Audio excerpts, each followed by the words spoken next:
সুপ্রভাত সকলকে। আজ আমরা ফাটার হোটেলে সকালে ঘুম থেকে উঠে তৈরি হচ্ছি বদ্রীনাথের উদ্দেশ্যে যাওয়ার জন্য।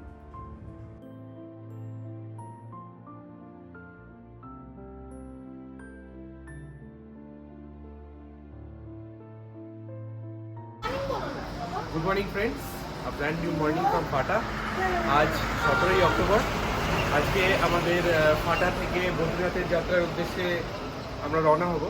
আমাদের গাড়ি এখনো এসেও পৌঁছায়নি হোটেলে, আমরা সবাই রেডি হয়েছি। আজকে একটু সকালে বেরোনোর কারণ হচ্ছে আমরা বদ্রীনাথে যাওয়ার পথে 3টে স্পট আরও দেখার ইচ্ছে আছে, আপনাদেরকেও দেখাবো এই স্পটগুলো। এগুলো অফবিট স্পট, সব অনেকেই যায় না, কারণ বদ্রীনাথ যাওয়ার রাস্তা ফ্রম ফাটা রুদ্রপ্রয়াগ হয়ে অনেকে যায়, কিন্তু আমরা যাব কুন্ড হয়ে, কুন্ড থেকে উকিমঠ, উকিমঠ থেকে আমরা চোপতা ভ্যালি হয়ে যোশীমঠের উদ্দেশ্যে রওনা হব। শুনেছি স্পটগুলো খুব সুন্দর এবং পাহাড়ি এলাকায় এমনিই ভালো হয়, আর দেখার ইচ্ছে রইল, আপনাদেরকেও দেখা। চলুন তাহলে যাওয়া যাক।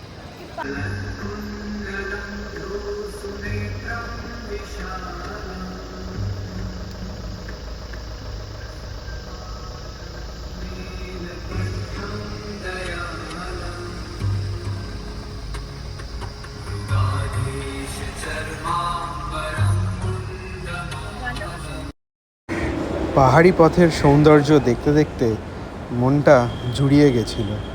মনে হচ্ছিল গাড়ি থামিয়ে মাঝে মাঝেই সেলফি তুলে ফেলি।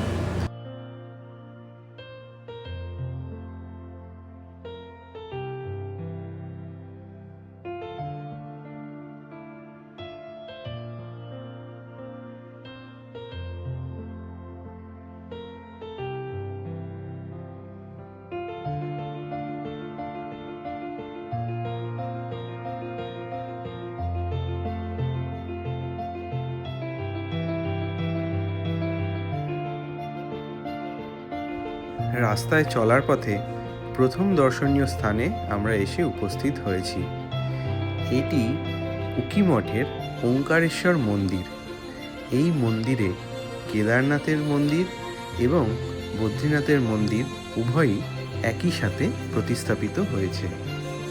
এখানে যখন কেদারনাথের মন্দির বন্ধ থাকে তখন দেবাদিদেব মহাদেবকে এই স্থানে এনে পুজো করার নিয়ম রীতি আছে।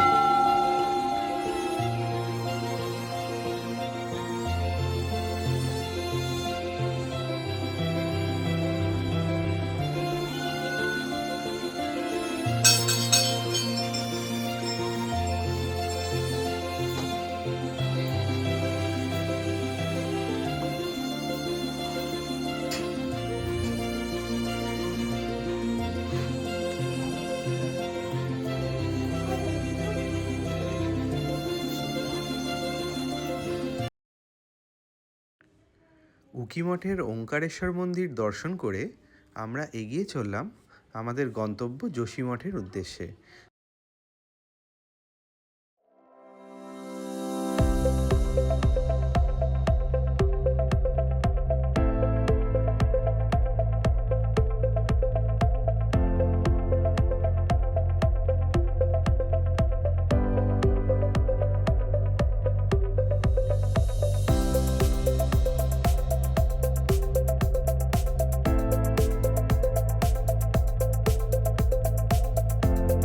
যেতে যেতে ড্রাইভার দাদা বলল যে তুঙ্গনাথের মন্দির দর্শন করবেন কিনা।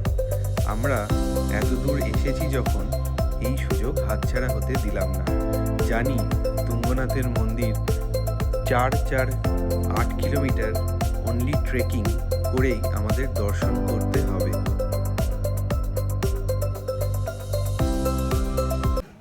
তুঙ্গনাথ মন্দিরের ট্রেকিং আমরা শুরু করলাম। এরা বলছে যে 4 কিলোমিটার চড়াই আছে এবং ফেরার পথে আবার সেই 4 কিলোমিটার উতরেই হবে। শুরু করলাম, এখন বাজে হচ্ছে 1:14। কতক্ষণে উঠতে পারি দেখি। আমরা ঘোড়া নিচ্ছি না, আমরা ট্রেকিং করেই উঠবো। এটা বিশ্বের সবচেয়ে উঁচু শিব টেম্পল, তাই এটা না দেখে ফিরলে জার্নিটা অসম্পূর্ণ থাকতো। তাই আমরা দেখি আজকে এখানে কত সময় লাগে, আপনাদেরকে রাস্তাটা দেখাচ্ছি। চড়াই রয়েছে এখানে কিছুটা, সব লোক, সব তীর্থযাত্রীরা উঠছে ওপরে। এখানে ঘোড়া জিজ্ঞেস করেছিলাম, বললো 1300 টাকা আপ অ্যান্ড ডাউন, 4 কিলোমিটার, মানে 4 8 কিলোমিটার। দেখি কতক্ষণে কমপ্লিট হয়। জয় শিবশঙ্কর।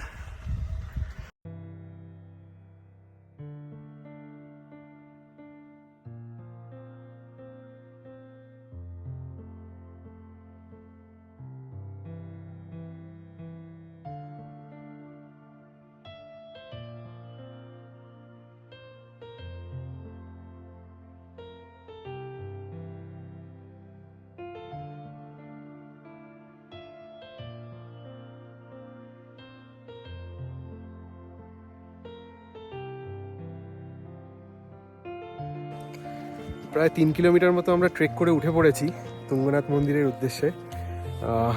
এখানে খুবই ঠান্ডা, এবং ঠান্ডার মধ্যে একটা জায়গা দেখলাম ফল কেটে কেটে দিচ্ছেন এক ভদ্রলোক, তো আমরা ফল খাচ্ছি। এখানে একটা স্পেশাল ফল উনি বললেন যে পাহাড়ি শশা, দেখা যাক পাহাড়ি শশা কিরকম হয় খেয়ে।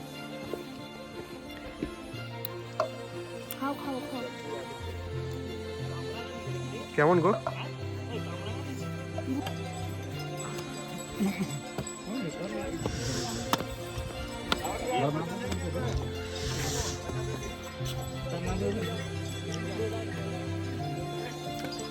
ভালো, ভালো, খুব ভালো, খুব ভালো। পাহাড়ের ওপরে লেবু শরবত, মিক্সড লেবু শরবত বলা যেতে পারে। অনেক কিছু দিয়েছে এর মধ্যে, মশলা, এবং তার সাথে আমরা শুধু এটা খাইনি, আমরা তার সাথে মিক্সড ফ্রুটও খেলাম। খুব সুন্দর খেলাম, খুব সুন্দর, পেটটা ভরে গেল। আমাদের লাঞ্চ এখনো হয়নি, আজকে লাঞ্চ কখন হবে জানি না, এইটা দিয়ে আপাতত পেট ভরাচ্ছি।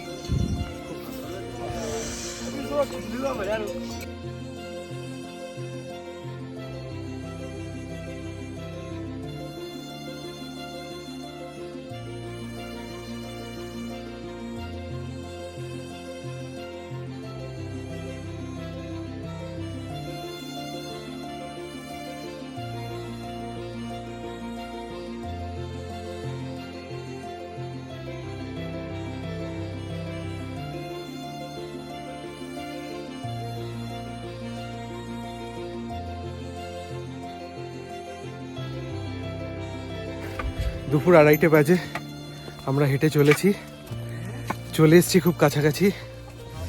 আমরা একরকম মেঘের ওপরে চলে এসেছি, আপনাদেরকে দেখাচ্ছি।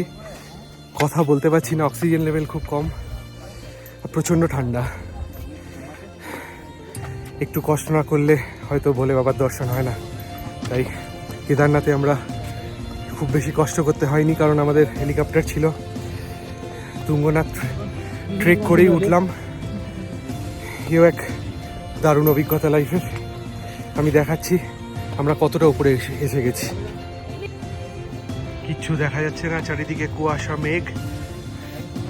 আমরা অনেক উপরে উঠে এসেছি, চারিদিকে শুধু মেঘ আর মেঘ। আর আমাদের রাস্তা এই চলছে, প্রায় চলে এসেছি। আর কিছুটা বলছে লোকজন যারা নামছে, দেখি আর কত দূর যেতে হবে। চলুন যাওয়া যাক।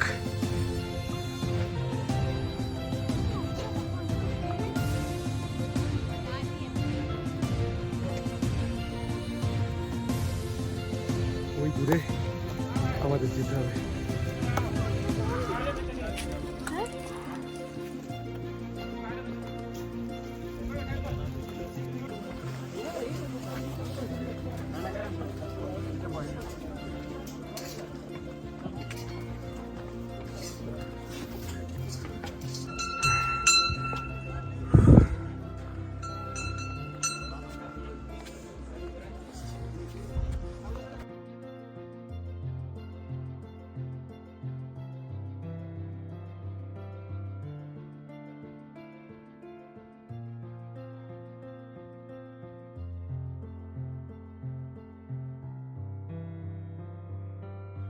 আপনারা দেখতে পাচ্ছেন তুঙ্গনাথ মন্দির এবং তার সামনে ভক্তদের লাইন।